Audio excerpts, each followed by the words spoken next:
ready? As I'm ready. Are you ready? Welcome to Procurement Says No, episode 41. Ooh. Yowza. 41. That's amazing, Rich. 41. It is. And it's nearly 3 years we've been doing this nonsense. Like an old married couple pontificating to the world when we're on the bus. Exactly. We are on Spotify, Amazon Music, Apple Podcasts, Facebook, X, formerly known as Twitter, all the other way around. We're now back on YouTube, although does anybody watch podcasts on YouTube? And we're on TikTok, which we said we'd never do. Yowza. And listeners, YouTube, we launched, or relaunched, shall we say, literally about 10 days ago, 12 days ago. And we've put a whole host of little vignettes, short videos on there, and then we put some longer videos on there, and we've already had 2,000 downloads. That's not bad. In 10 days. We're quite pleased about that. And then on TikTok, Rich, I think you have the numbers on this, but we've had about 6,000 views. 6,000 views of our silly little videos. Yeah, and Crap Jokes #1 is a high performer in the charts, folks. Can't believe it. It's so bizarre. And you can buy a t-shirt from us. We've just had some new ones printed, selling out fast on eBay, or get in touch with lovely Ed. And we've got a website, and we've got a blog, which is on the website. And if you sign up to our website, you will get early access to the blog and an occasional newsletter, which we probably need to do one. Yeah, I'm a bit overdue there, I think. I had to talk to ChatGPT. No, I didn't say that. I should write some new content myself. Yes. So please, can you like any linked up post that you see from us, and like and comment and leave a review wherever you get your podcasts, because apparently it all helps the algorithm. It does. Apparently tagging does. So having relaunched the YouTube channel, I've been inundated with YouTube folk experts telling me that they could make our YouTube download number much, much higher. And they've identified various things that we should do. So obviously I won't be using them. I'll just do that myself. Excellent. Because I'm a tight-fisted procurement bloke. Yes, that's what we're here for, being tight-fisted. So today, Ed, we are going to talk management speak, because there's a lot of it going on. A lot of bullshit. And we have news, and that's about it. Oh, and we possibly have a competition to win a book. Oh, yes. Yes, I forgot about that. So first of all, it's time for In the News, brought to you, sort of, by CIPS. Over to Ben. Hello, I'm Ben Farrell from SIPS, and here's the news. Now, this was on Linked Up a few weeks back from Jason Bush. He's an AI procurement activist, and he talks about the 5 procurement jobs that are on the chopping block this year and next. And they are the following. So if you're one of these 5 jobs, then you need to polish your CV and put some different things on it. Jason says the end is nigh for the supplier diversity manager. Don't just virtue signal, use AI to run correlations based on data and performance. Boom, you've had it, mate. Right. Next off, if you're a contracts administrator / staff attorney, which are quite different, Jason says, we've always wanted to kill the lawyers and those who walk in their farts, says Jason. And AI is doing it for us whilst billing 0 hours with 0 ego. Next one, if you're a buyer, transactional buyer or purchasing coordinator, then you've had it. Orchestration is coming. Automated AI orchestration is coming. You've had it. And the next one is a sourcing event manager. The RFP factory is now an agentic bot, says Jason, which can run more beauty contests in a day than you can manage in a year and never needs a coffee. And finally, if you're a spend analyst, then you're going to get automated. Fully automated. I mean, it's been automated anyway, but fully automated. Yeah. AI will turn spend data into perfect cubes of procurement love in the 10th of a second. No more pivoting for you, mate. Oh, those pivot tables, I so loved them. Love a pivot. I have no idea how to do a pivot table. I once learned how to do it, but then I couldn't be bothered anymore. Oh. I got one of my people to do it for me. That's exactly, yes. But now you can have a bot do it for you. Yay. Yes. So if you're one of those 5 jobs, Jason says you've had it. So learn some new skills, perhaps as a barista. Hey ho. We've had the same, haven't we, from... your mate Dan. Yeah, Dan. He's given it an 18-month horizon. He has. So basically, same sort of thing as Jason Bush, I think, that you talked about there. We won't need to do tenders. ESG reporting, that'll all be automated, and that'll all be in the next 18 months. And what will the organisation, what will their staffing look like in the procurement department in 18 months' time? Can I tell you what it'll look like? It'll be fully automated. It will look broadly the same. It's broadly the same.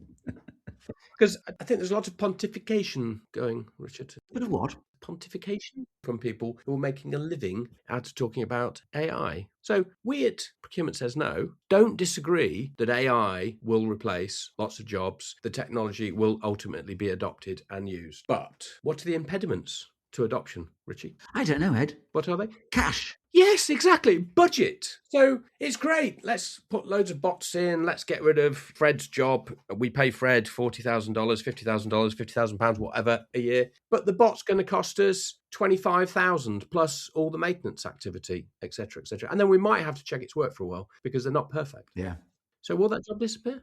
Yeah. It'll just take a lot longer. I mean, Daniel's saying 18 months. It'll probably take 8 years, actually. I'm in the 10-year time frame. Let's go for 8 to 10 years. Yeah, it's 10. And then the other one, I think, is, I was mulling this over, is leadership. So when you're an expert in a topic, it's really easy to say, oh, AI will come in and take over. But when you're a 50-year-old leader of a procurement function, tearing your hair out, chasing stuff in, getting contracts done, putting framework agreements in place, you don't really have time to pause for breath. And therefore, thinking about AI and the adoption of AI is high on your agenda, maybe from some senior management or even from what you've read. But the reality is it's low on your agenda in the list of priorities that you've got to deal with on a daily basis. And the majority of businesses are going to be small, medium enterprises who don't even have a procurement system in half the cases as well. So making that leap from where they are now to a fully AI agentic bot function is a big ask, isn't it? Yeah. Yeah. And then I think the other one is senior leadership, sort of leadership and strategy that's within the business. So we've talked about this before, is like, yeah, great. These tools all make sense, but the money for them, the strategy that drives the funding will focus on other areas in the business. So maybe procurement will do something local on spend analytics and get that more automated. But to be honest, most businesses I've worked with as a consultant don't do any spend analytics at all. So there isn't the support for them to spend 5, 10K or whatever to do a full-blown spend analytics job with a third party. The place I used to work, we had a load of data from our system and we created all sorts of data. And I used to take it to the sort of senior management team for discussion and nobody did anything with it. No. It had all this brilliant insight. Here's the customers we should be focusing on. Here's the ones that we've introduced this customer and then we've not done any work. So why don't we go and find out why we haven't done any work? None of it was used. No. And then the final point, being a bit contentious, is imagination. I think there's a lack of imagination on how you can actually apply this stuff. I think where people sit, and the people that I deal with in a procurement context, and include myself in this, are using Copilot or ChatGPT to write something for me or to help do some market research, but it's very ad hoc. It's sort of, and I think that's the way I see most businesses working. When I meet people who are using AI, they're really using it at a really, really basic level, very tactical level. Yeah, and they haven't got their head around how it might be integrated into their systems. But it's really the other issues we talked about, the leadership and the budget, that are the impediments. So it just won't happen as fast because businesses don't have endless pots of money. We asked AI to tell us what the procurement department of the future would look like, and it drew us a picture of science fiction cats in woolly jumpers. That's the future. Exactly. More news. February 26 marks the 1-year anniversary of the UK Procurement Act coming into force. Yippee! And the implementation of the new below threshold reforms. Can you believe it, Ed? Wow, a year of the new Procurement Act. It's made such a big difference. And the new below threshold procurement reform, which is coming in this year, allows local authorities to reserve certain low-value competitions specifically for local or UK-based suppliers to support regional growth. Brilliant. And the EU domestic goods requirement, this is another one that's coming in, has announced requirements to favour EU-made and low-carbon goods in public procurement to counter subsidised Johnny Foreigner products. So there you go. And there's a new procurement review unit, the PRU, which is live as of February 2026, serving as a monitoring body for contracting authority compliance. So all great stuff. Exciting. In other news around the Public Procurement Act, there's also mandatory payment reporting in the UK and mandatory KPI performance tracking. Very helpful. They can put it on a website. Here's our performance. Yeah, and then get sued by the supplier because it's not true. More news. This is bad news for Ford. From supply chain dives Phil Nuffer. Tariffs and supplier fire continue to batter Ford in the US. Confusion over the start date for auto part levy offsets caused the automaker to incur higher costs than originally expected. The automaker ended up taking a roughly $2 billion hit from tariffs during the year, roughly doubling its projections as recently as October. A huge spike came from an unexpected and late change in tariff credits for auto parts. Ford also incurred a $2 billion headwind from supply disruption caused by multiple fires at a facility owned by Novelis, which supplies aluminium to the automaker. Damage from one of the fires in the New York site has kept a key piece of equipment sidelined for months. So Ford's having a bad time of it. Oh dear. How can a factory catch fire multiple times? That sounds like arson. And an aluminium plant, isn't it on fire all the time? Bit of a health and safety concern there. Bit of a fire risk. Have you thought about this being a bit of a fire risk? We bring in bauxite and we melt it at 1,000 degrees centigrade. Isn't it likely that it might? Yes, could be a fire risk there. Let's do it. A fire risk assessment. That'll solve it. Any more news? Yes. Talking about the US, Amazon are laying off, I think, about 30,000 staff, aren't they? I think. And reducing their overheads, which may well be. I know we decry AI, but Amazon, a pretty sophisticated company, so I imagine that's probably a result of AI. Yes. Or it could be part of their enshittification process where they're making everything slightly worse. It could be, yeah. The service standard will fall, but we'll still buy from them because they're deeply ingrained. Though I hear there's some big Chinese company now coming to Europe, isn't there, that are like Amazon and as big as them. I can't remember the name of them. It's an Amazon equivalent. Ooh. And they're already buying real estate in the UK and in Europe to build warehouses and stuff like that. So we'll all be working in a warehouse soon, Rich. That's what we need. More Chinese goods in warehouses across the UK and Europe and America. Then in other news, overseas, in Uttar Pradesh, which is in India, they announced massive land allotments for its defence industrial corridor, and they're going to spend 3.5 trillion rupees on planned procurement investments. So everybody's gearing up for war, basically. Ooh. We talked about this previously, didn't we, about all the extra spending going on in Europe on defence and excellent increasing output of production and new developments and so forth, and exactly the same is happening in India. But war, what is it good for? Good for nothing. Say it again. War. Good for nothing. Say it again. War. Any more news? Yeah, I was going to talk about tariffs. Tariffs. We love tariffs here on Procurement Says No. Yeah, we love a good tariff. So doing a bit of research on, and I'd read about it in the press, but something like, depends whose version of the truth you take, 90 to 95% of the impact of tariffs has been passed directly onto the US consumer. Oh dear. Who'd have thought it? Yes, exactly. Who predicted that then? Pretty much every economist.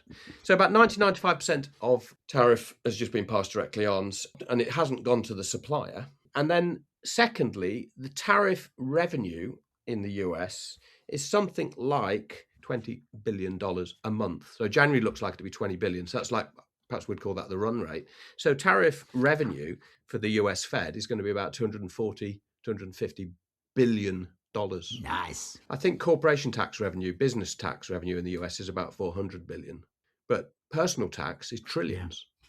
So it doesn't have really an added benefit of reducing tax rates in the US particularly. It's just an additional burden to the consumer, the ultimate consumer. But at the same time, inflation in the US is around about, in January 26 was 2.4%, down from 2.7. So it's gone down. Interesting. Yeah, that's interesting really, because in the UK, inflation is coming down slowly. It's about 3%, I think, in January. There's the unemployment rate in the US is 4.3%, and it's coming down slowly. So they put on about 100,000 jobs, which is not necessarily massive because there's 165 million people employed in the US out of a population of 350 million. But the whole thing with tariffs was more jobs in the US, more activity in the US, concerns about more inflation. But really, none of that's happened. It hasn't happened, yeah. So it's sort of the tariff impact is being absorbed to an extent, and certainly the economy isn't in recession, so that there is growth in the economy. So from an economic perspective, it's just putting more tax on the US consumer. Lovely. And it's about $1,000 a year per person. That's a lot of cash. There's a lot of moving parts in this. Yeah. And you can't just go fundamentally, that's a really bad thing in the short term. In the longer term, maybe it is because it's created all sorts of turmoil globally between economies. So in summary, it's complicated. It's very complicated. And the other one I picked up just on the whole point of that World Trade piece, the US carriers, airlines, and the Canadian airlines are cancelling lots of routes between the Canada and the US because there's such anger in Canada about this stance taken by the US. So tourists aren't going to the US from Canada. And I think that's a reaction more to the political situation than anything else. Oh dear. That's a rare thing, isn't it? An angry Canadian. That's not something you hear about very often. Yeah, they used to, apparently Canadians were flying over to the US just for the weekend regularly or for a day just to go shopping, do whatever, and they're just not doing that anymore. Like America, where they say they travel south over the border to a third world country. That's what they say in the US. They say the same in Canada. Ooh, contentious. Oh, yeah. The FBI are coming to your house. That's the news. Super. And now it's competition time. Your chance to win the Procurement Bert book, which in previous episodes we've said isn't very funny. But hey, humour is subjective. Just ask our listener. But we've now been sent the book called The 7 Gambits of Highly Defective Buyers by Keith McCabe. So thanks to Keith for sending that over. We've read it and we'll stick with not very funny, but a good effort anyway. I mean, what's funny about procurement? There are actually a couple of good ideas in there. I thought that was it the thing about the circle of blame. I quite liked a couple of little concepts that were quite good. Yes. But now you can get your hands on the very same copy that Keith sent us, knowing that both Ed and I have shuffled through it. How exciting. That must make the book worth more, I think. Yes. We won't sign it, but you do know that we've had it in our sweaty mitts. Its corners are bent back from our greasy thumbs. All you have to do is answer this simple question. Who gave the book its first 5-star review on Amazon? Put your answer in the comments wherever you listen to Procurement Says No. Then get in touch with us via our website, all linked up. And the first person to do both of those gets the book. Yippee! Super. Whoop, whoop, whoop, whoopee. Right, now we're going to get onto our theme of management speak, because up on Linked Up, there's a lot of stuff going on about management speak, and it's just quite entertaining, really, because some of it is so dodgy. But this one was interesting. This was from Useful Infographics a while ago, and it got me very excited. Want to build a network, it said, then start emailing like a CEO. Instead of saying, sorry for the long email, say, I've kept this short and clear. Here are the key points and what I need from you. Instead of saying, I was wondering if maybe, you should say, can you confirm this by date? That way we're not holding anybody up. And also, let me know your thoughts. Shouldn't be used. You should use, before we move ahead, I just need confirmation that we're aligned. I love being aligned. That to me doesn't sound like a CEO talking. That sounds like a middle management person. Very directive and very sort of completer finisher, what's the word, micromanager sort of speak. Not sure if that's how CEOs talk. You used to be like a CEO type person, Ed. Is that how you used to talk? No, it wasn't.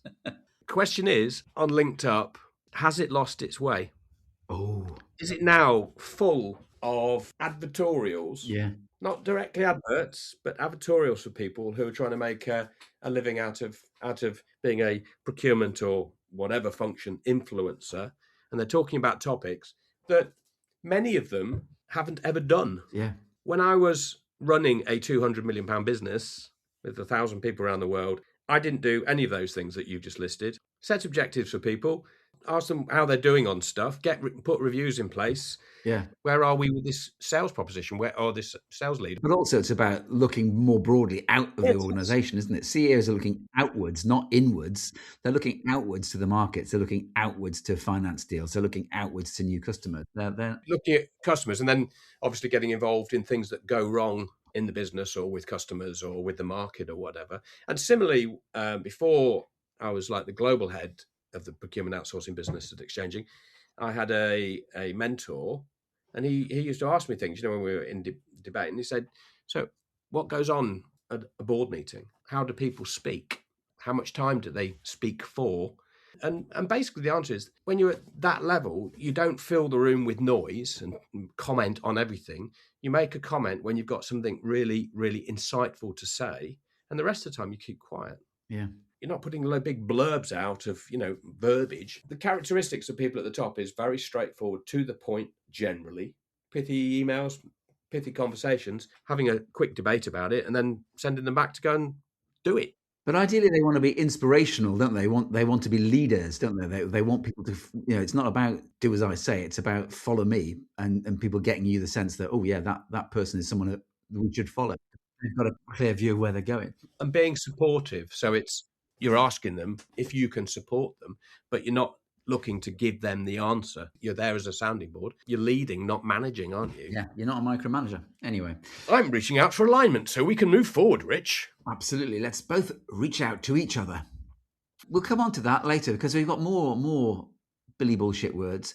But talking about CEOs, we at Procurement Says No have a brilliant process for creating a perfect non-CEO endorsed vision statement for procurement, full of wordy words. So let's see if we can create an overarching vision for procurement right here, right now. Firstly, we need some words, the descriptors of how we do stuff in procurement. Things like with passion. Like an Italian lover.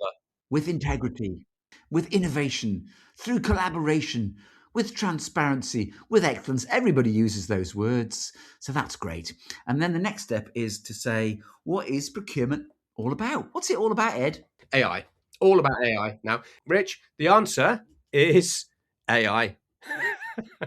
What is procurement all about? It's about adding value, supplier management, risk management, people development, stakeholder management, cost management, category development. I need to pee. Oh, I need to pee. Transactional ease. Oh, transactional ease. Transactional ease with I need to pee is like nipping to the loo and doing it very efficiently. Exactly. Efficient peeing. That's what I need to pee is all about. Contract management and all those things. Now, all you need to do is to combine that list of words from column A with column B, and you come up with your vision. So here's an example. Collaborative category development with innovation through transparent supplier management and excellence in cost improvement. There you are. There's your procurement vision. Or integrity through people development and adding value to stakeholders with transactional ease and risk management excellent. They're memorable, aren't they, Rich? Perfect. Nonsensical crud. We love it. And I'm sure many of you out there in listener land have got procurement visions that read a little bit like that. There's a whole load of new buzzy buzzwords creeping into Linked Up, and as well as reaching out or aligning, let's discuss these, Ed, like CEOs would, or like idiots, or like idioms. See what I did there? Here are some of our favourites. These we were just on a list the other day. We love lists as well, don't we? Yes, we do. So this list is a useful hack. Hack is the first one. Hack. When did hack become a thing? Hack. I thought a hack was what you did on a horse when you went for a ride in the countryside. Yes. Nay. Oh, here's a useful hack. This list is a useful hack. So the first one is reach out, as we've already used, which generally is not allowed unless you're a member of the Four Tops. I'll be there. The next one is fail fast, which is actually a software development philosophy. It's not great for using with legal and commercial documentation. Yes, we have in perpetuity in the contract. We didn't mean to do that. We'll replace that. We recognise the first version of the contract is wrong, so we're going to do a new one. Is that all right? Get everyone to re-sign it. Fail fast, sacked sooner. And in software, that is, of course, the famous beta version. Do you want the beta version, which means it doesn't work? No, thank you. Do you want to be the guinea pig? No. And the next on our list is the landing zone. Oh. The landing zone. I'll meet you at the landing zone. What does that mean? I think it means something if you're in the RAF or you're in the Air Force and you're a Marine and you jump out of planes. You go to you come down in the landing zone if you're lucky. Exactly. Cloud landing zones are pre-configured, secure, multi-account environments designed to facilitate cloud adoption by establishing foundational networking, security, and governance before migrating workloads. So whatever that means. You go back to your leadership point earlier. The whole point, when you talk about something, you try and keep it nice and simple and understandable. Yeah. If you tell your team, "Oh, fail fast in the landing zone," they're like, "Are you on drugs?" So there you go. As Ed says, don't use the phrase landing zone unless you're in an airport, a helipad, or on the deck of an aircraft carrier.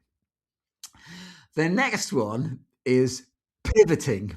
I got this from an AI bot to describe me what pivoting means, and I love this.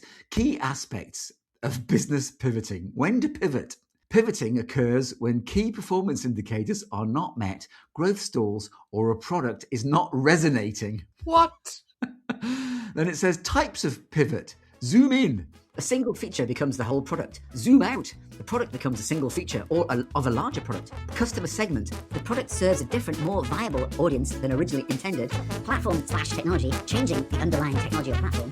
Business architecture, shifting from high margin, low volume to low margin, high volume. Execution. A successful pivot involves keeping one foot in the past while moving in a new direction. It's just mad, isn't it? Like, I suppose you use this language to flummox people. Yeah, if you actually haven't got a clue what you're talking about and you just make stuff up. All of us know that middle manager who just bounced around from role to role, who was pretty useless, but nobody ever fired them, and they just moved them sideways or upwards in some cases. Yeah. And they use language like this: fail fast in the landing zone whilst pivoting. I mean, it's like, are you on drugs again? Definitely on drugs. Other definitions of pivoting: physical, turning or rotating on a central point, often used in basketball or dancing. In data and maths, rearranging data in a spreadsheet like a pivot table, Ed, your favorite. Oh. A pivot element in a matrix algorithm to maintain numerical stability.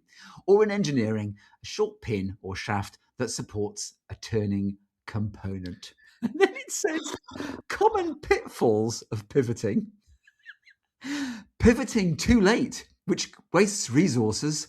Pivoting based on emotions rather than data. Or losing sight of core competencies by pivoting too much.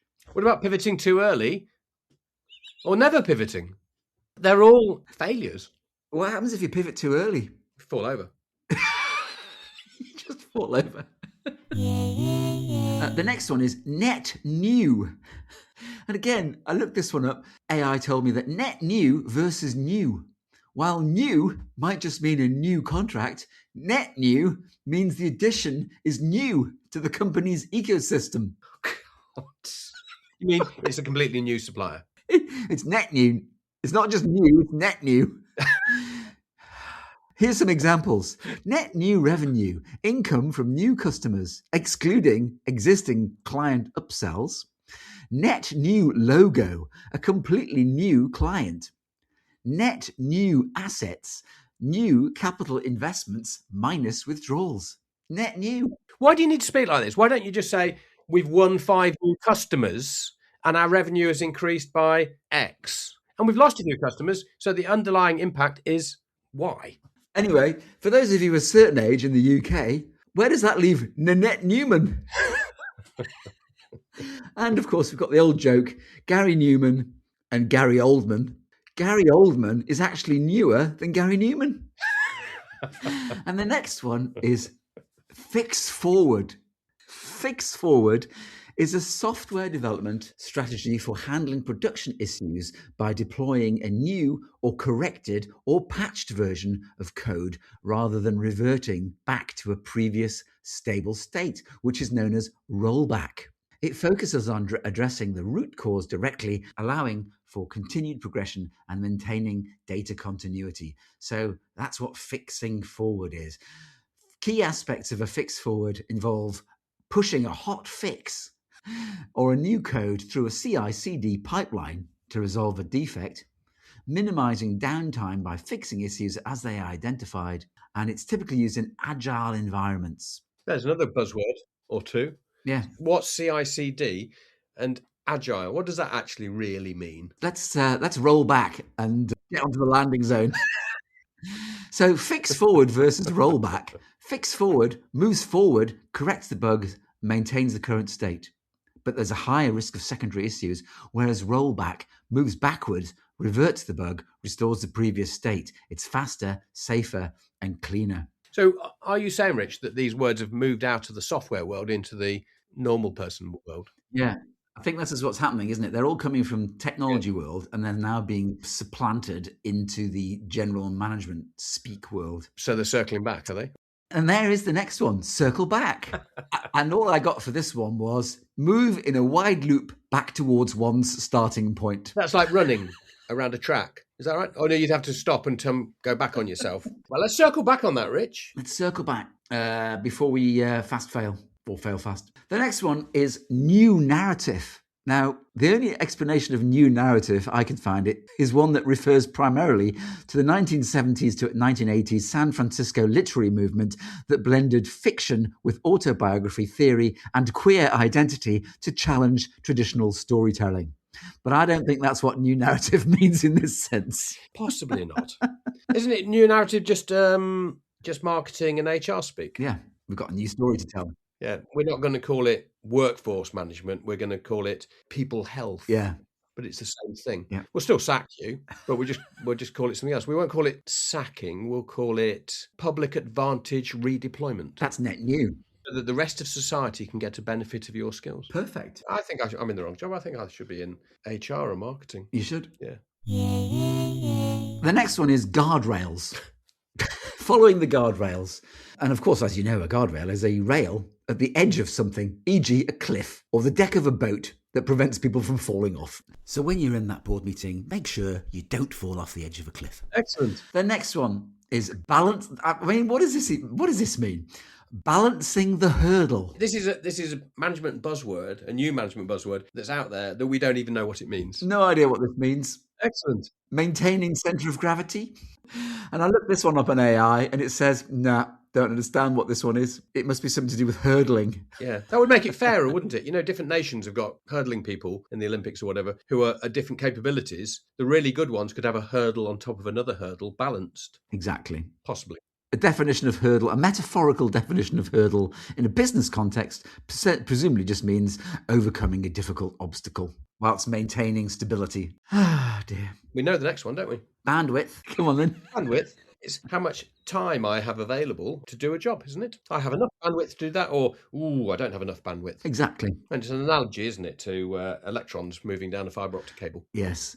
The transmission capacity of a computer network or a telecommunications system. Fantastic. But in business, it could mean, as you say, the energy or mental capacity required to deal with a situation. For example, he works in procurement and he says he doesn't have the bandwidth to handle complex supplier crises along with a multi-million-pound negotiation and sort out your invoice problems.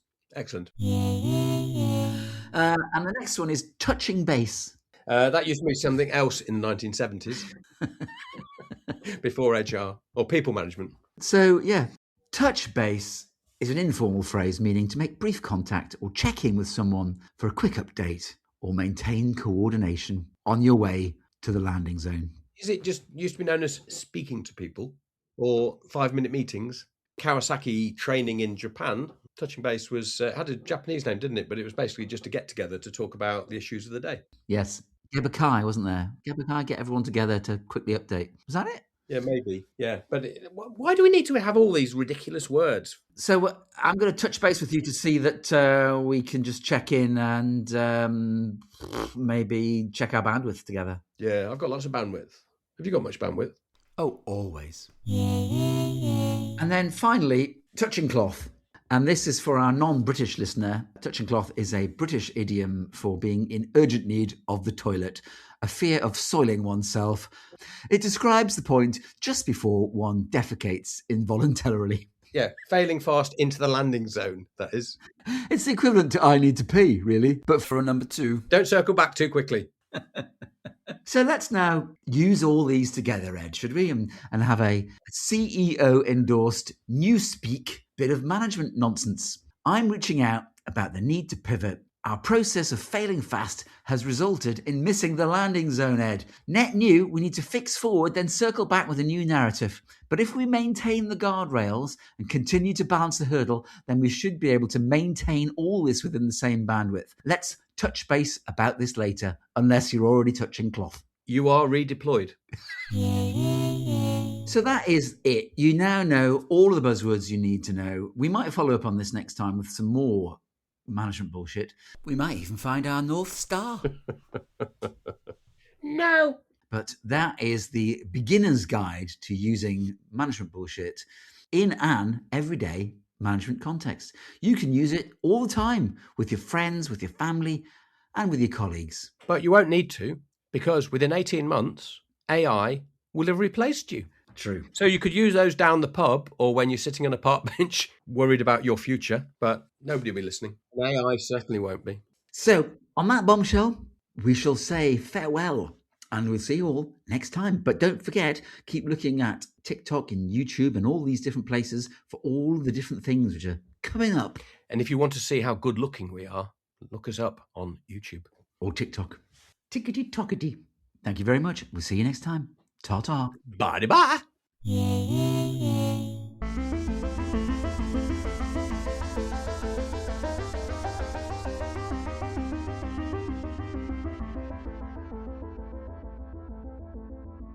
Any more news from you, Ed?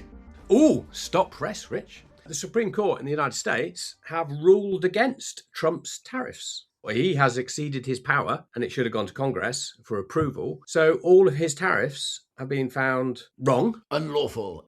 Which means all of the tariffs charged to date have to be repaid to whoever paid them. So that's individuals, businesses, importers, foreign companies. And then obviously Donald isn't happy with that and thinks that he's being cruelly treated by the Supreme Court judges that he appointed. Very bad people. Very, very bad people. Very, very, very bad people. And so he's immediately put in place a universal tariff of 10%. No, change that. He's gone to 15% universal tariff. So every country in the world that exports to the US is now subject to a 15% tariff on their goods. On everything. Everything. All goods, not services. What will happen tomorrow, the day after, today? Who knows? Boom. Anywho, how was Iceland? You just come back from your little holes in Iceland. What was it like? Cold is a very cold thing. Was it icy? Icy. It was like an icy wasteland with wind. And I was very, very cold when I took my gloves off to take photographs of waterfalls that were frozen. Ooh. And were you doing a recce in Reykjavik? I was doing a recce in Reykjavik, yes. Are you checking out Iceland as well as Greenland for Trump? Well, is there a difference between the two? I think he might have got that confused at one point, didn't he? He did. He called it Iceland several times at Davos. Oh. Iceland, Greenland, you know, they're frozen wastelands, aren't they? Well, Iceland isn't really a frozen wasteland, but, you know, they feel and look similar-ish, didn't they? Vikings settled there, so there is a connection.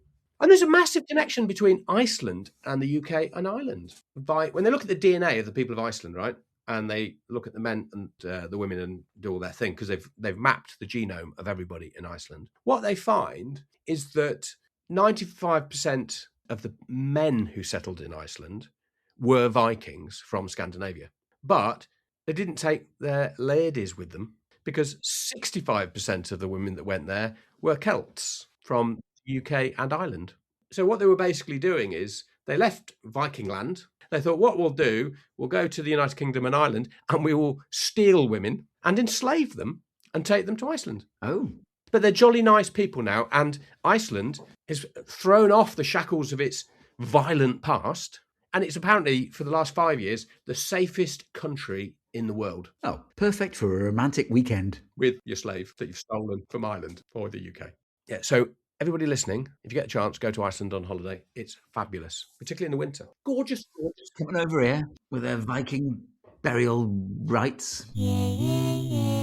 Where I once worked, our managing director just used to repeat what the CEO said. You're not adding any value. Yeah, what he said. Yeah, what he said. You're just saying words so that people remember you were in the meeting. However, they're remembering you being in the meeting for all the wrong reasons.